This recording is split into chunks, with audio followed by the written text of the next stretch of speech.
जंगल में बहुत तेज भारी वर्षा हो रही थी। राना चिड़िया की बेटी उसे बारिश में पकोड़े बेच रही थी। उसके द्वारा बनाए हुए पकोड़े सभी पक्षियों को बहुत पसंद आते थे। अरे ओ लाली, मैंने तुम्हारे बारे में बहुत सुना है। आज तो मैं तुम्हारे हाथों के बने हुए पकोड़े खाकर ही जाऊंगा। हाँ हाँ तोते भैया, क्यों नहीं, मैं अभी देती हूँ। अगर आप एक बार मेरे बनाए हुए पकोड़े खाओगे तो बार बार आप यहीं पे आओगे, क्योंकि मेरे जैसे पकोड़े आपको और कहीं नहीं मिलेंगे। फिर चिड़िया एक प्लेट गर्मा गर्म पकोड़े निकालकर तोते को खाने के लिए दे देती है। तोता उस पकोड़े को बहुत ही मजे से खा लेता है। देखा मेरे पकोड़ों का कमाल, आप कैसे बच्चों की तरह ललचा ललचा कर खा रहे थे।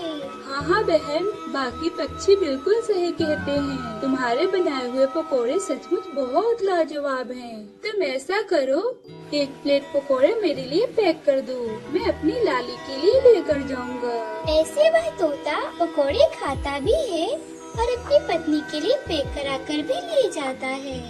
ऐसे चिड़िया अपने काम को लेकर बहुत मेहनत करती। वह दिन भर पकोड़े बनाती और बेचती थी। उसे इसी काम से फुर्सत नहीं मिलती थी। एक दिन कालू कवि की पत्नी गोरी कवि अपने पति से कहती है, कालू, मेरा पकोड़े खाने का बड़ा मन कर रहा है, क्यों ना हम उस चिड़िया के पास चले, क्या पता कहीं वो हमें एक प्लेट पकोड़े ऐसे ही खाने को दे दे। फिर वह दोनों चिड़िया के पास पकोड़े खाने के लिए चल देते हैं। गोरी कवि को पकोड़े खाना बहुत पसंद था, लेकिन उसके पास पैसे ही नहीं होते थे, तो वह चिड़िया से उधार ही लेकर पकोड़े खा लेती थी। सुनो चिड़िया, मुझे बहुत भूख लगी है, एक प्लेट पकोड़े खाने को दे दो। आप दोनों हर बार ही उधार में पकोड़े खाते हो, पहले पुराना बिल भरो, उसके बाद में पकोड़े खाने को दूंगी। चिड़िया, अभी तो हमारे पास पैसे नहीं हैं, मगर हम बहुत जल्द ही तुम्हारे सारे पैसे चुका देंगे।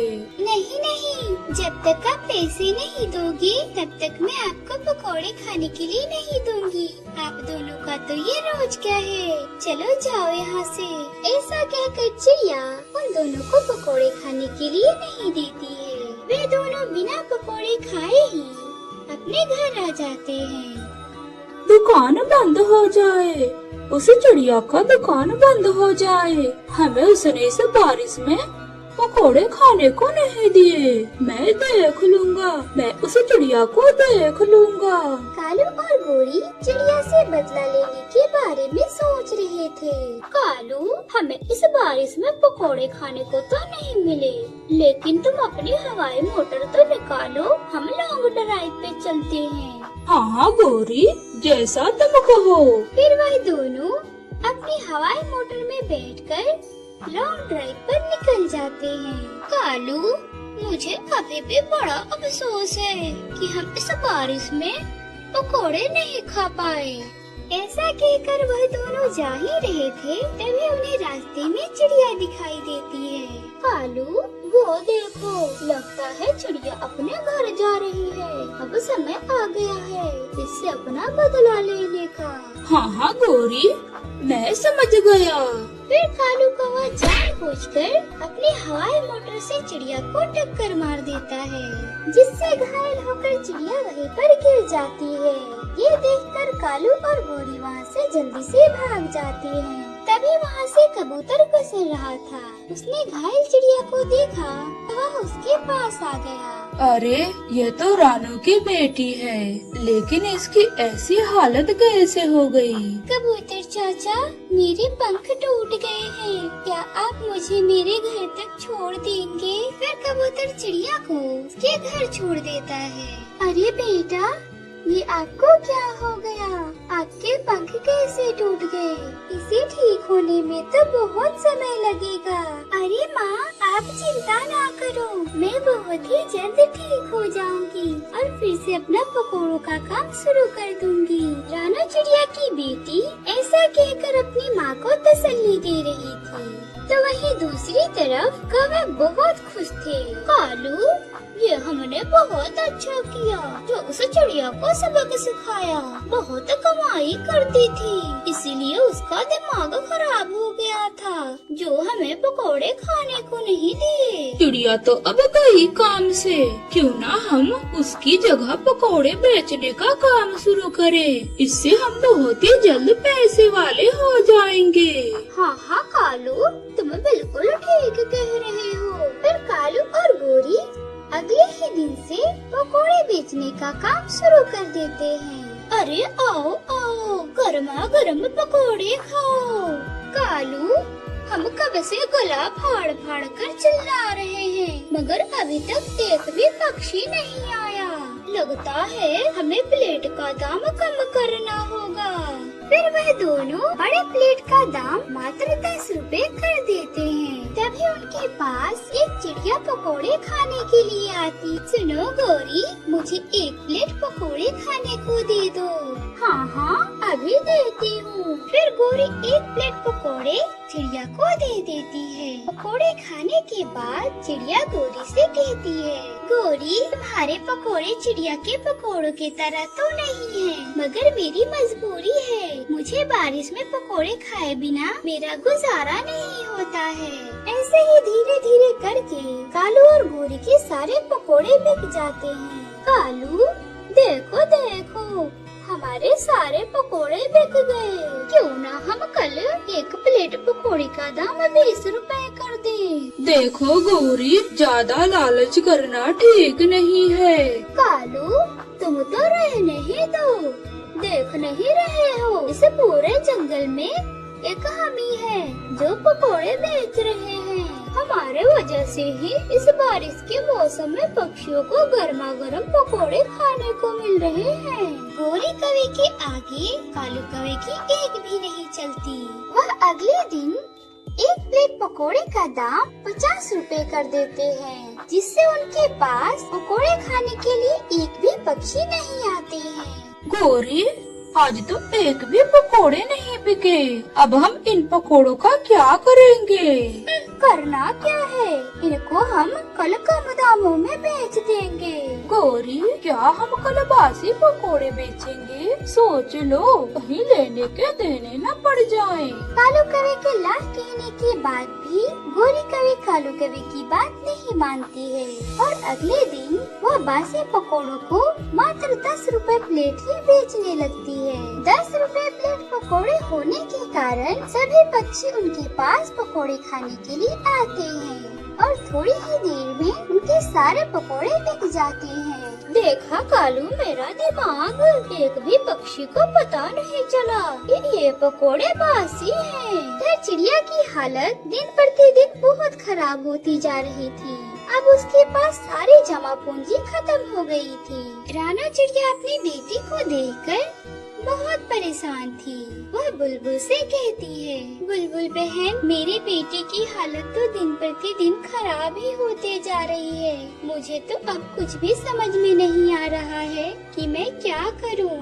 मेरे पास तो अब एक भी पैसे नहीं हैं कि मैं उसका इलाज करा सकूं। हौसला रखो चिड़िया, ऐसे रोने से काम नहीं चलेगा।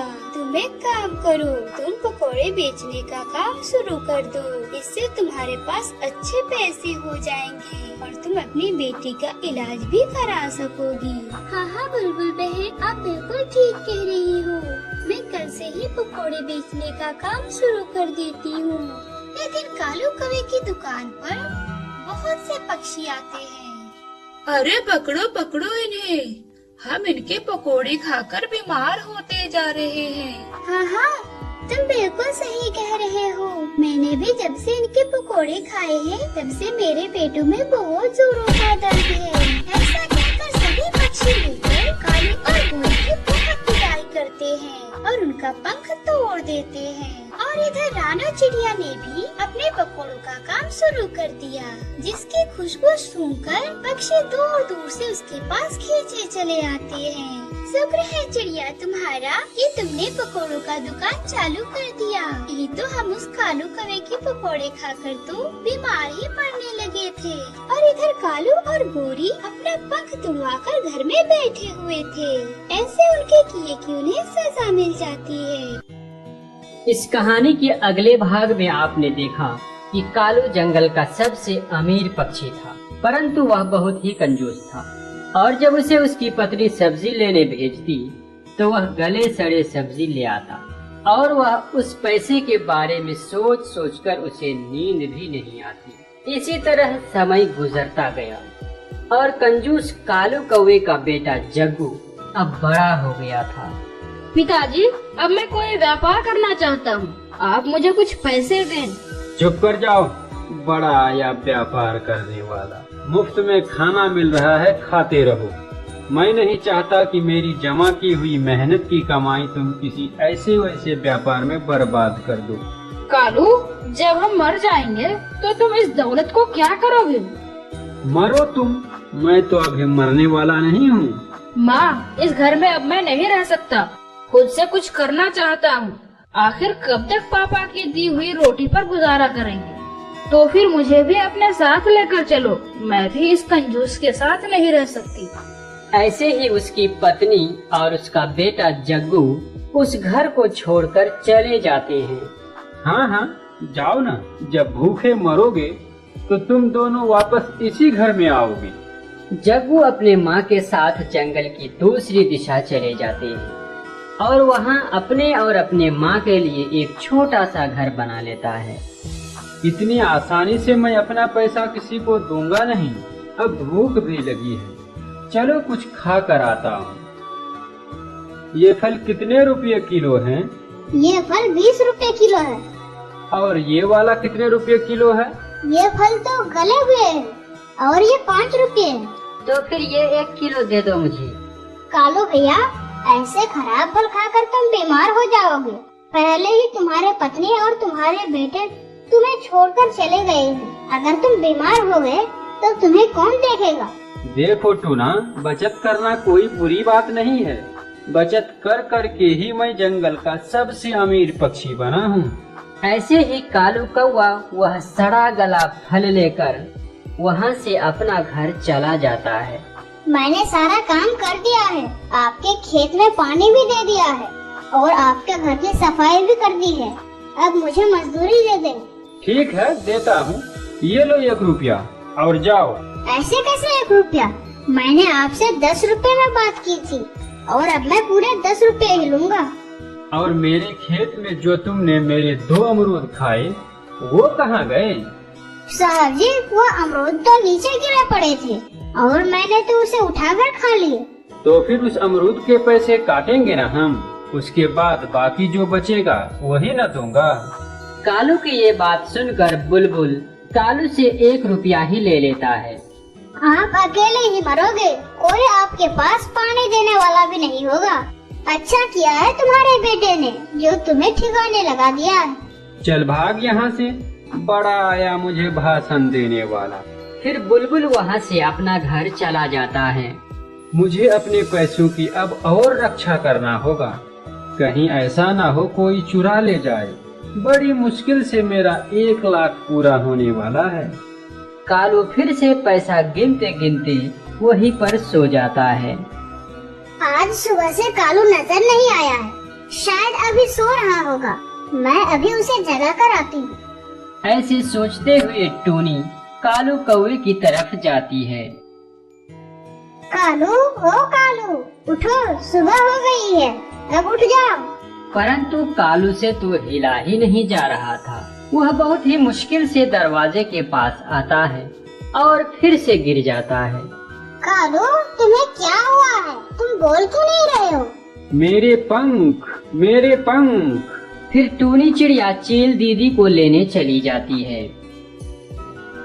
कुछ देर के बाद टूनी चिड़िया चील दीदी को लेकर आ जाती है। मुझे ऐसा लग रहा है कि कालू कई दिनों से सोया ही नहीं है और न सोने की वजह से कालू का दिमाग काम करना छोड़ दिया है और इसका पंख भी काम नहीं कर सकेगा। तो क्या कालू अभी उड़ नहीं सकेगा? नहीं, मैंने इसे कुछ दवा दे दी है, इस दवा से कालू का बुखार उतर जाएगा।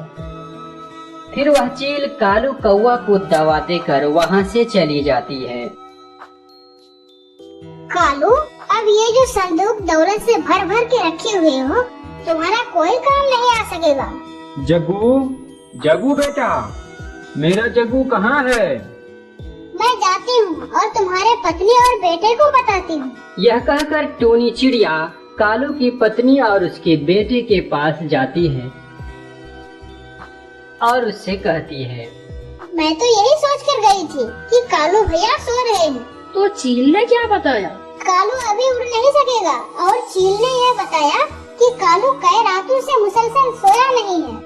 वह तो रात में उठ उठ कर अपना दौलत गिनता रहता है और अगर सोता भी है तो उसे सपनों में चोर आकर डराता रहता है। अब वो जग्गू जग्गू बोल रहा था, आप अब अपना घर जाएं। जग्गू काम पर गया हुआ है, वह आने ही वाला है। टोनी बहन, मेरा बेटा उतना कमा लेता है कि हम माँ बेटा अच्छा खा पी लेते हैं। हमारे पास पैसा तो नहीं है, परंतु किसी चीज की कमी भी नहीं है। फिर कुछ ही देर में जग्गू भी वहाँ आ जाता है। टोनी आंटी, आप कैसे हो और आज यहाँ कैसे? आपके पापा बहुत बीमार हैं और वह तुम्हें बुला रहे हैं। आंटी, पापा को क्या हुआ है? बस तुम अपनी मम्मा को घर वापस लेकर चलो। फिर कालू कौवा का बेटा जग्गू और उसकी पत्नी गोरी कौवी अपना घर वापस आ जाते हैं। मैं भूल गया था, मुझे माफ कर दो। मैंने आप लोगों को बहुत तंग किया।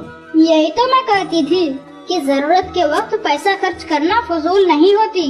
पापा, क्या आप मुझे जलेबी खाने दोगे या जलेबी की ही सुगंध से मेरा पेट भरोगे? जग्गू की ऐसी बातें सुनकर कालू हंसने लगता है।